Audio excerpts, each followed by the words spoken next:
Good morning guys, good morning from Gurgaon once again. And आप देख पा रहे हैं जैसे कि मैं पूरा 11 बजे हो चुका हूँ। मैं उत्तराखंड के लिए निकल रहा हूँ यहाँ से। 8.5 घंटे का ट्रैवल बता रहे हैं गूगल मैप पे। मुझे पता नहीं कितना टाइम लगने वाला है, लेकिन आज का ट्रैवल उतना ट्रिक नहीं होने वाला है क्योंकि मैं धीरे धीरे जाने वाला हूँ, क्योंकि उतना जल्दी कुछ है नहीं। और तो आज रिटर्न होने का भी कोई प्लान नहीं है। आज यहाँ से जाएंगे, जाके शायद कल रिटर्न होंगे, कल या परसों। तो मैं ज़्यादा कुछ सामान भी नहीं लेके जा रहा हूँ। सामान मैं होटल पे ही छोड़ के जा रहा हूँ, बस अपना टैंक बैग लेके जा रहा हूँ। तो चलिए फिर अभी बाइक में मिलते हैं directly. Good morning guys, good morning from Gurgaon. तो हम लोग अपने मोटो ब्लॉगिंग सेटअप में आ चुके हैं। इसी के साथ शुरू करते हैं। हेलो, नमस्ते, आदाब, सत श्री अकाल। मैं हूं आपका दोस्त Rahman and welcome to my YouTube channel Mystical Nomad. तो जैसा कि आप लोगों को पता है, मेरा एक सीरीज़ चल रहा है जहां पे मैं Kolkata to Uttarakhand solo travel कर रहा हूं बाइक पे। It's a solo ride of almost 4000 kilometres. तो चलिए देखते हैं हम कितना दूर जा पाते हैं आज। ऑलरेडी मैं गुड़गांव से निकल चुका हूँ। आज है 10th ऑफ नवंबर। मैं गुड़गांव में कुछ दिन स्टे किया क्योंकि आपको जैसे कि मैंने पिछले ब्लॉग में बताया था कि मेरा ऑफिस का कुछ काम था। तो मैं गुड़गांव पहुंच गया था 6 तारीख को। मैंने 7, 8, 9 ऑफिस का काम कंप्लीट किया गुड़गांव में रह के। हालांकि होटल से ही कंप्लीट किया, ऑफिस मैंने ज्वाइन नहीं किया था ऑफिस का। एक्चुअली ऑफिस क्लोज था, वर्क फ्रॉम होम कर रहे सब लोग। तो मैंने होटल से ही कंप्लीट कर लिया ऑफिस का काम। मैंने छुट्टी नहीं ली थी उस टाइम पे। तो 10 और 11 का मेरा प्लान था जाने का, उत्तराखंड जाने का। तो अभी आज 10 है, 10 नवंबर। मैं ऑलरेडी निकल चुका हूँ अपने मोटो ब्लॉगिंग सेटअप के साथ। मैंने जैसे कि आपने देखा कि सारा लगेज जो है होटल पे ही रख दिया है मैंने। होटल का एटमॉस्फेयर बहुत अच्छा था, प्राइवेसी भी बहुत अच्छा है, तो मैंने सारा बैग होटल पे ही रख दिया। मेरा रूम अभी भी ऑक्यूपाइड है, मेरा रूम अभी भी बुकड है आज के लिए। तो मुझे पता नहीं मैं आज लौट पाऊँगा कि नहीं। आज लौटने का कोई प्लान नहीं है। तो मैं होटल का चाबी और सब कुछ अपने साथ ही कैरी कर रहा हूँ। मेरा लगेज जो है पूरा होटल में सेफ़ है। अभी मैंने सिर्फ अपना टैंक बैग लिया है, जहाँ पे मैंने मेरे जैकेट का, मेरे राइडिंग जैकेट का एक विंटर लाइनर ले लिया है जो कि वार्मर है। एक थर्मल लाइनर जो कि जिसको विंटर लाइनर भी बोलते हैं, थर्मल लाइनर मैंने ले लिया है जैकेट। और एक रेन लाइनर ले लिया है क्योंकि पहाड़ियों का मौसम कुछ कह नहीं सकते, कभी भी बारिश हो सकती है। तो मैंने एक रेन लाइनर ले लिया है, विंटर लाइनर भी ले लिया है। और same as my riding pant, मैंने उसका भी वार्मर ले लिया है जो कि थर्मल लाइनर है।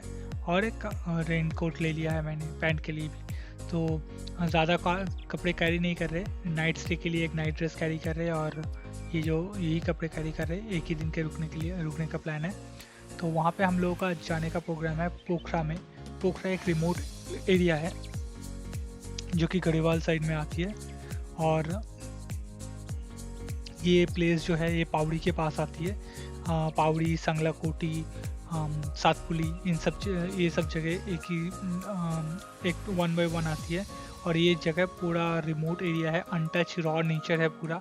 क्योंकि यहाँ ये उतना डेवलप्ड टूरिस्ट स्पॉट नहीं है जैसा कि ऋषिकेश है, आपका देहरादून है, आपका मसूरी है। उतना फेमस नहीं है, तो यहाँ पे लोग उतने नहीं आते, क्राउड बहुत ही कम रहता है यहाँ पे। क्राउड तो छोड़िए, आप दूर की बात है, यहाँ पे लोकेलिटी भी बहुत कम है। तो आपको दूर दूर तक कोई लोकेलिटी नहीं मिलने वाला है रास्ते में। आपको सिर्फ कुछ ही जगह पे एक छोटा छोटा गांव दिखने वाला है। और बीच में उन गाँवों के बीच में सिर्फ रास्ते हैं, बीच में कोई लोकेलिटी, कोई घर, कोई दुकान, कुछ नहीं दिखने वाला है। तो इसीलिए मेरा जो प्लान है आज कि मैं गूगल मैप में तो दिखा रहा है 8.5 घंटे का ट्रैवल, 350 किलोमीटर का अप्रॉक्सीमेटली डिस्टेंस दिखा रहा है यहाँ से। मैंने कैमरा स्टार्ट करने में थोड़ा लेट कर दिया। एक्चुअली मैंने होटल से थोड़ा दूर आके ही कैमरा स्टार्ट किया क्योंकि होटल मेरा बहुत अंदर की साइड में आता है।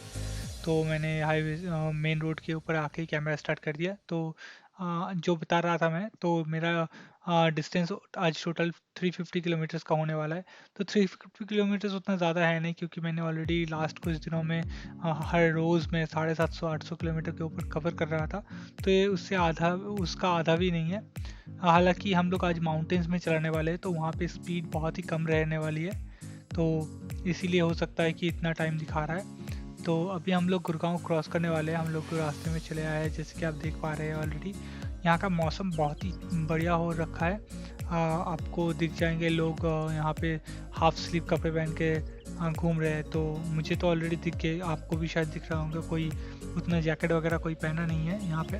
तो मैंने जैकेट पहन के रखा है, मैं राइड कर रहा हूँ, इसीलिए मुझे गर्मी नहीं हो रही है। शायद अगर मैं खड़ा होता एक जगह में शायद मुझे गर्मी लगती। हालांकि मैंने अपने वेंट्स क्लोज करके रखे हैं क्योंकि मॉर्निंग का हवा बहुत ही ठंडा होता है। और अभी अगर मुझे सर्दी हो जाएगी तो I will be in problem.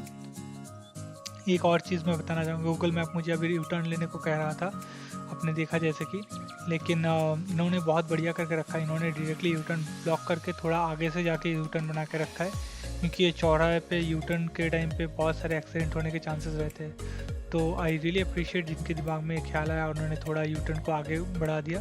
हालांकि गूगल मैप में अभी भी अपडेटेड नहीं है, ये पुराना यू टर्न ही दिखा रहा है जहाँ पे चौराहे के मोड़ से।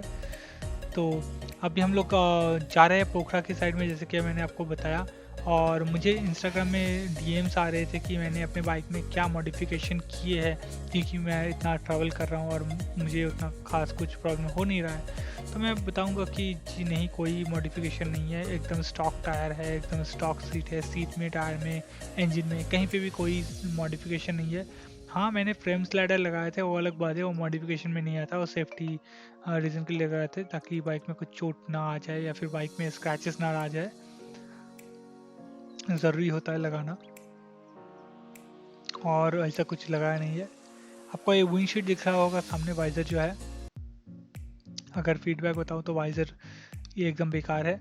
आप अगर वाइज़र में पैसा वेस्ट करना चाहते हैं तो मत कीजिए, एमटी में वाइज़र लगा के फ़ायदा होने वाला है नहीं।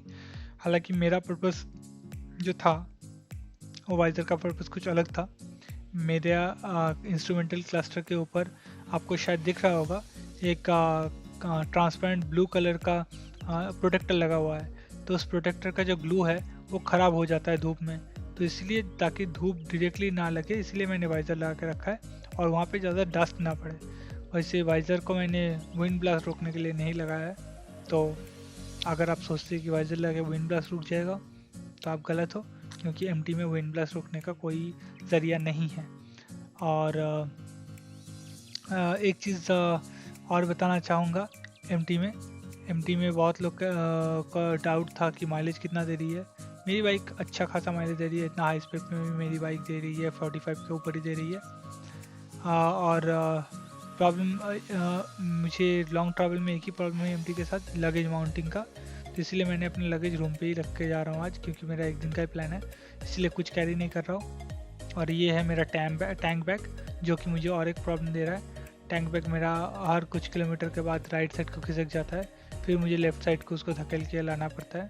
तो अगर वायाटेरा से रिक्वेस्ट रहेगी, अगर वायाटेरा में से कोई भी देख रहा है तो यार जो एक्स्ट्रा स्ट्रैप आप निकल के रखते हो उसमें वेलक्रो दे दो यार, एटलीस्ट स्ट्रैप अटक जाएगा, नहीं तो वो स्लिप होता रहता है और आपका नॉट जो है खुल जाता है। तो इसी के साथ हम ट्रैवल में आगे बढ़ते हुए आपको वेदर का अपडेट देते हुए आपका मोटो जॉकी रहमान उत्तराखंड की तरफ बढ़ते हुए।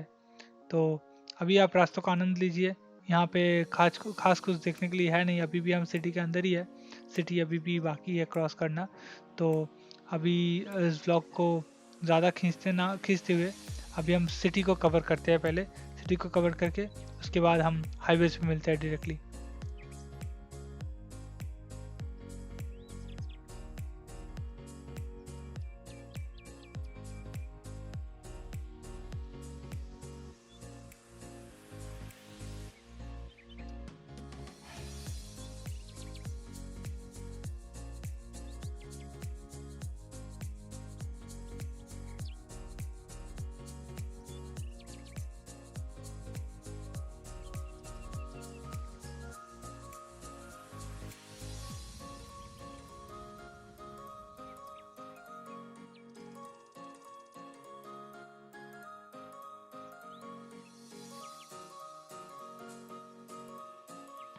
तो अभी हम लोग हाईवेज पे आ चुके हैं और यहाँ से थोड़ा दूर जाते ही एक्सप्रेसवे मिलने वाला है हमको। हम सीधा एक्सप्रेसवे पकड़ेंगे और देखेंगे कितना दूर आज कवर कर सकते हैं। एक्सप्रेसवे में फिर से भगाएंगे और देखेंगे कितना जल्दी हम उत्तराखंड पहुँच सकते हैं। आज रास्ता तो बहुत ही बढ़िया है यहाँ का। और एक चीज़ मैंने भी एक्सपीरियंस किया जो कि मुझे बहुत बुरा लगा। मेरे साथ पेट्रोल थ्रिफ्ट हुआ एक्चुअली। तो मैंने एक पेट्रोल पंप पे पेट्रोल भराने के लिए गया था, तो वहाँ पे उन्होंने क्या किया, मैंने उनको कहा था कि फुल पेट्रोल दे दो। इंडियन ऑयल का पेट्रोल पंप था। अरे वाह, हम तीनों पुलिस जा रहे हैं बिना हेलमेट के, सही है। इन पे रूल्स लागू नहीं होते, ये वीआईपी है। चलिए कहानी में फिर से घुसते हैं। तो यूपी में एक जगह पे मैं पेट्रोल भरने के लिए रुका था, एक्सप्रेसवे के नीचे। तो उन्होंने, इंडियन ऑयल का पेट्रोल पंप था, तो मैंने उनको कहा कि फुल टैंक कर दो। उन्होंने सुना फुल टैंक करने के लिए, लेकिन उन्होंने क्या किया कि 100 का पेट्रोल भरा जानबूझ के, और मुझे बताया कि भाई साहब आपका 100 का पेट्रोल हो गया। मैंने बोला 100 का तो नहीं यार, मैंने तो फुल टैंक कहा था। बोला सॉरी सर, मैंने गलती हो गई, मैं फुल टैंक कर देता हूँ। इतने में उन्होंने फुल टैंक करने के लिए जैसे स्टार्ट किया, एक बंदा मेरा ध्यान भटकाने के लिए आ गया, बोलने लगा कि सर आप कार्ड से पेमेंट करोगे या फिर कैश से पेमेंट करोगे। तो मेरा जैसे ही ध्यान भटका, उसने क्या किया, उसने मीटर को 0 में नॉट सेट करते हुए फिर से वही से स्टार्ट कर दिया। और जब पूरा हो गया तो 650 का बिल हुआ। तो उसने जब मैंने पेमेंट करने के लिए 650 काटने को उसको कहा, देखा कि 750 काट रहा है कार्ड मशीन में। तो मैंने बोला सर जी 750 क्यों काट रहे हैं आप? उन्होंने कहा कि आपका पहले का 100 और उसके बाद मैंने 600 का और फिर से डाला। तो उनका मतलब है उन्होंने मीटर रीसेट करके फिर से डाला। मैंने कहा कि सर नहीं, आपने मीटर रीसेट नहीं किया है। उन्होंने कहा नहीं, मीटर रीसेट बिना किए हुए आप पेट्रोल नहीं डाल सकते। उन्होंने झूठ बोला था, मीटर बिना रीसेट किए हुए भी पेट्रोल डाला जा सकता है। तो मैंने एक बात को आगे नहीं बढ़ाया, क्योंकि मुझे जर्नी भी कंप्लीट करना था, वहाँ पे टाइम वेस्ट करना जितना टाइम नहीं था। तो मैं आगे बढ़ गया। लेकिन अगर आप लोकल हो या फिर आपके पास इनफ टाइम है, तो आपको मैं बता देता हूँ कैसे इन चीज़ों से बचना है। पहली बात तो ये, मीटर रीसेट का अगर वो बोलता है कि मीटर रीसेट नहीं ना करके वो पेट्रोल नहीं डाल सकता, तो ये सरासर गलत है। मीटर रीसेट ना किए हुए भी पेट्रोल डल सकता है और वहाँ से वो पेट्रोल अप होगा। तो ये तो पहली बात गई जो कि झूठी साबित होगी। दूसरी बात ये है कि अगर आपके साथ ऐसा पेट्रोल थ्रिफ्ट होता है कि हाँ, बंदे ने पेट्रोल मीटर में 0 सेट ना करके उसने फिर से डाल दिया और आपको बोल रहा है नहीं मैंने 0 सेट किया था, तो आप कैसे उसको रॉन्ग प्रूव कर पाओगे? अगर आपके पास गोप्रो है, मेरे जैसा कैमरा, एक्शन कैमरा है, रिकॉर्ड हो गया तो अच्छा है। अगर रिकॉर्ड नहीं हुआ फिर भी आप उसको कैसे करोगे? आपके पास रियल टाइम में कुछ नहीं था। तो पेट्रोल मशीन से आप उसको बोलो कि मेरे को रिसीप्ट दे, मेरे को पर्ची दे जो कि ओरिजिनल पर्ची है, जो कि बिल है पेट्रोल का, बिल दो। लास्ट 2 ट्रांजेक्शन का बिल दो, क्योंकि लास्ट 2 आपका ही है। एक 100 भरा है, एक 650 भरा है, जैसे मेरे केस में। तो आप उसको बोलो सर लास्ट जो तो पेट्रोल भरे आपने, दोनों का रिसीप्ट दो आप मुझे। अगर बंदा दे देता है सही से, टाइम आप चेक कर लेना रिसीप्ट में, अगर टाइम रहता है तो आप कितना पेट्रोल हुआ वो चेक कर लेना, आपको पता चल जाएगा कि इसमें क्या कांड हुआ है, क्या घपला हुआ है। तो उस हिसाब से आपको आइडिया हो जाएगा कि बंदे ने घपला किया या फिर बंदे ने जेन्युइनली मीटर रीसेट करके दिया है। तो यहाँ से आप उसको पकड़ सकते हो रंगेहाथ। आपको झमेला करने की ज़रूरत नहीं है, आपको कुछ भी प्रॉब्लम क्रिएट करने की ज़रूरत नहीं है। आप उसको डिसेंटली मांगोगे, अगर वो नहीं देता है तो बोलोगे सर आपका ड्यूटी है मुझे रिसीप्ट देना, अगर आप नहीं देते हो तो मैं कंप्लेन करूँगा इसके रिगार्डिंग। तो आपका वहाँ पे मैटर रिजॉल्व हो गया। तो अभी तो फिर से कहानी में चलते हैं। अभी मौसम बहुत ही बढ़िया हो रहा है। हम यूपी से ऑलमोस्ट निकल चुके हैं, हमारा कोई थोड़ी ही देर बाकी है। हम थोड़ी देर में उत्तराखंड घुसने वाले हैं। हालांकि वादियों को देख के लगता है हम उत्तराखंड के बहुत करीब है, शायद उत्तराखंड घुस भी गया है। मैंने अभी तक मैप में नोटिस नहीं किया, मैं जब रुकूंगा तब चेक कर लूँगा, क्योंकि गाड़ी चलाते चलाते मैप चेक करना is not a good thing, it could be risky. तो इसीलिए अभी धीरे धीरे चला रहा है। जैसे कि मैंने आपको कहा था, कोई जल्दबाजी नहीं है, हमारे पास बहुत टाइम है पहुंचने के लिए। और अभी मुझे भूख भी लग गई है, तो देखना पड़ेगा सामने कुछ खाना वगैरह मिलता है या नहीं। तो वीडियो में आगे बढ़ते और आप मेरे साथ म्यूज़िक का आनंद लीजिए और कमेंट में ज़रूर बताइएगा कि आपको कैसा लग रहा है मेरा ब्लॉग। और कुछ लोगों ने एक्चुअली बताया था मुझे कि बाइक का नॉइज़ या फिर विंड ब्लास्ट बहुत ज़्यादा आ रहा है मेरे वीडियो में, तो मैंने उसके ऊपर भी थोड़ा काम किया। मैंने चेक किया कि कैसे आप वॉइस रिडक्शन कर सकते हैं, मतलब वॉइस का वॉल्यूम अप एंड डाउन कर सकते हैं। और मैंने उसके रिगार्डिंग एडिटिंग भी थोड़ी सीख ली, क्योंकि मैं अभी भी एडिटिंग सीख रहा हूँ। तो इस वीडियो को जब पब्लिश करूँगा तो एडिटिंग में उसको संभाल लूँगा, जो वॉइस का इशू है।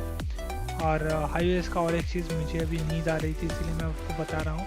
हाईवेज़ में it is very much dangerous to get sleepy, क्योंकि हाईवेज़ में सबसे बड़ा दुश्मन आप खुद हो।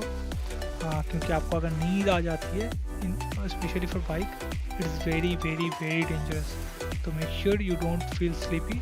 अगर आपको कहीं पे राइड पे निकलना है अर्ली मॉर्निंग को, make sure you sleep early and make sure you complete at least 7 hours or 8 hours of sleep, so that once you wake up you don't feel exhausted, you don't feel like that. And अभी हम लोग बहुत दूर तक आ गए हैं। अभी आपको दिख रहा होगा स्क्रीन पे, शायद 10 बजने को है। हम लोग अभी रुक के कहीं पे देखेंगे कि खाना वगैरह मिलता है कि नहीं। तो वीडियो में आगे बढ़ते रहिए, वादियों का आनंद लीजिए। यहाँ पे तो चलाने में बहुत ज़्यादा मज़ा आ रहा है। और एक चीज़ बताऊंगा MT का, और एक चीज़ मुझे अच्छा लगा, इसका एवरेज यार, इसका एवरेज बहुत अच्छा है। 45 के ऊपर मुझे माइलेज दे रहा है, even when I am driving eight 100 और 180 120। सो यहाँ पे अच्छा खासा माइलेज मिल जाता है मुझे, जिस चीज़ के लिए मैंने MT सिलेक्ट किया। पावर एंड माइलेज दोनों का कॉम्बिनेशन सही है, तो सही में दोनों का कॉम्बिनेशन सही है। आपको अगर MT पसंद नहीं है तो आप FZ25 में स्विच कर सकते हो, कंफर्ट ज़्यादा है। डुअल चैनल ABS मिल जाएगा आपको, लेकिन प्रॉब्लम यही है कि FZ में आपका 6 गियर नहीं मिलेगा। तो ये, और उसका मीटर कंसोल जो है वो आउटडेटेड है, और इसका इंजन भी आउटडेटेड है। ये एक प्रॉब्लम है FZ में। But if you talk about reliability and other matrix, FZ is like a king. और ये MT में मैं अभी भी भगा रहा हूँ, और जब भी मैं भगाता हूँ 120 के ऊपर, और if I am willing to overtake someone, I can easily do it with 6 gear, but I prefer to do it with 5th gear, because उससे ज़्यादा जल्दी ओवरटेक हो जाता है। और अगर अकेले आप सोलो राइड पे निकल रहे हो, यू नेवर नो कि कौन आपके बगल में ट्रैवल कर रहा है, वो ड्रंक है या नहीं। इन केस अगर कुछ प्रॉब्लम हो जाती है तो आपकी हेल्प करने के लिए वहाँ पे कोई नहीं रहेगा। Even nobody will be able to chase the driver. So इन सब चीज़ों के लिए सोलो राइड जो होता है वो बहुत रिस्की हो जाता है। So it's better you drive at your control and make sure you are a defensive driver, not someone who is trying to conquer this roads. तो always drive safe, ride hard and ride safe. और अभी हम लोगों ने already 100 kilometre के ऊपर cross कर लिया है हम लोगों ने। और मुझे बहुत ज़ोर की भूख लगी है। मुझे पता दूर दूर तक कोई कुछ दिख नहीं रहा है, सो आई एम नॉट श्योर कहाँ पे खाने के लिए क्या मिलेगा। तो देखते। अभी यहाँ पे दिख रहा है कि 2-4 ढाबा ऑलरेडी मैंने पास किया। एक्चुअली स्पीड में होता हो तो पास करने का दिल नहीं करता, लाइक साइड में कट लेने का दिल नहीं करता, क्योंकि बाइक चलाने में बहुत ज़्यादा मज़ा आ रहा है और वेदर भी वैसा ही लग रहा है। तो मेरी बाइक में अभी तक मैंने चेन लूप नहीं किया, और चेन लूप या फिर चेन टाइट भी नहीं किया। वो मुझे करवाना चाहिए था, लेकिन मुझे स्पीड में या फिर मुझे परफॉर्मेंस में कोई भी लैग महसूस नहीं हो रही है। तो मैं जितना जल्दी हो सके ट्रैवल कंप्लीट करके उसके बाद बाइक को सर्विस में लेके भी जाना है। आई वॉज थिंकिंग कि मैं जब गुड़गांव में लौटूंगा तो गुड़गांव में ही सर्विस कर लूँगा, वेस्ट बंगाल जाने तक का वेट नहीं करूँगा, because I have to make sure the brake pads and everything is good. अभी हमको एक ढाबा दिख गया है, हम चले वहाँ पे खाने के लिए, देखते क्या मिलता है खाने के लिए। ओ भाई साहब, नज़ारे है तो ऐसे यार, दोनों साइड में जंगल, बीच में से मंगल, और धुंध थोड़ा थोड़ा दिख रहा है, मज़ा बहुत ही आ रहा है। और हम लोग उत्तराखंड में अभी पहुंच चुके हैं ऐसा लगता है, क्योंकि वादियों को देख के तो ऐसा ही लगता है कि उत्तराखंड की वादियों में हम ऑलरेडी पहुंच चुके हैं। कैमरा में दिख नहीं रहा होगा मैप, क्योंकि मैप मेरे बहुत ही पास है, तो मुझे चेक करने के लिए रोकना पड़ेगा। That is the best secure way to check your maps. I won't recommend कि चलाते चलाते आप मैप देखो, खास करके मैप अगर आपके टैंक बैग में हो, क्योंकि मेरा मैप जो है मेरे टैंक बैग में है, so that is not recommended. अगर आपके मैप आपके हैंडल बार में हो देन इट्स गुड। सो अभी हम लोग जा रहे हैं उत्तराखंड की तरफ, आपको जैसे कहा कि पोखरा है आज का डेस्टिनेशन। और चलिए हम लोग देखते हैं कितना दूर कवर कर पाते हैं। फिलहाल के लिए आप रास्तों का आनंद लीजिए और म्यूज़िक का आनंद लीजिए, और देखते हैं कितना दूर जल्दी जल्दी हम लोग कवर कर पाते हैं।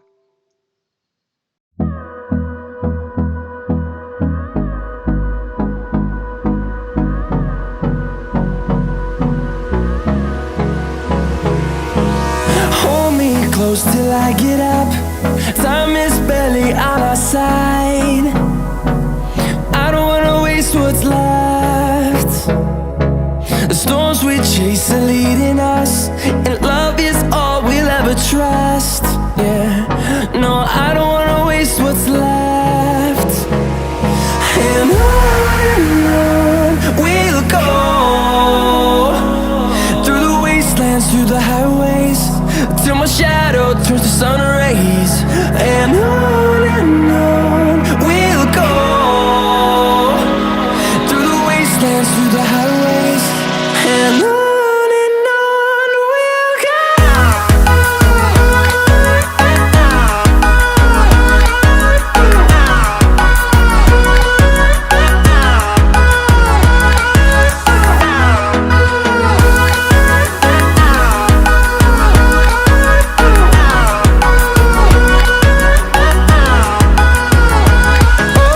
On we'll go,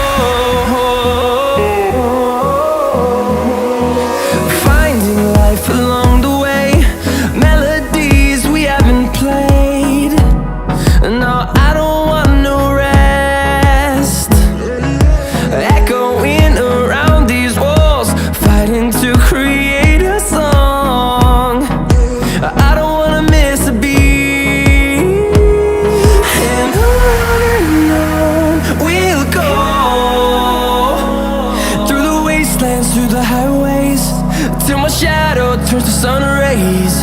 And on we'll go, through the wastelands, through the highways, and on we'll go.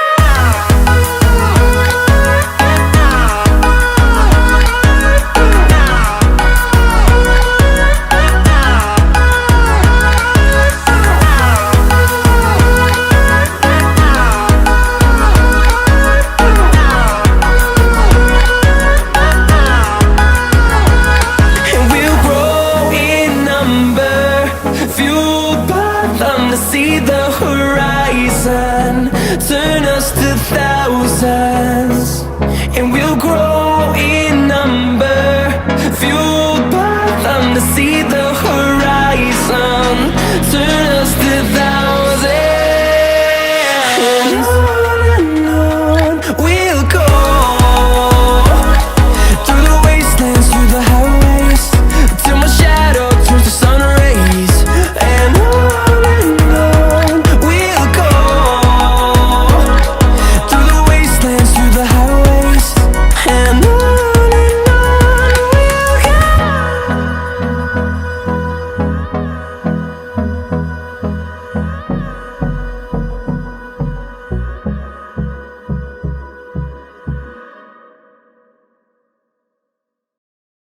मैंने ऑलरेडी बहुत सारे क्लिप्स रिकॉर्ड कर लिए, तो मुझे लगता है कि एक जो जर्नी है बहुत बड़ा होने वाला है। तो इस व्लॉग को यहीं पे एंड करना पड़ेगा। And thank you for making me a part of your day. I will see you in the next vlog. Bye bye, take care, खुदा हाफिज, and stay tuned on Mystical nomad.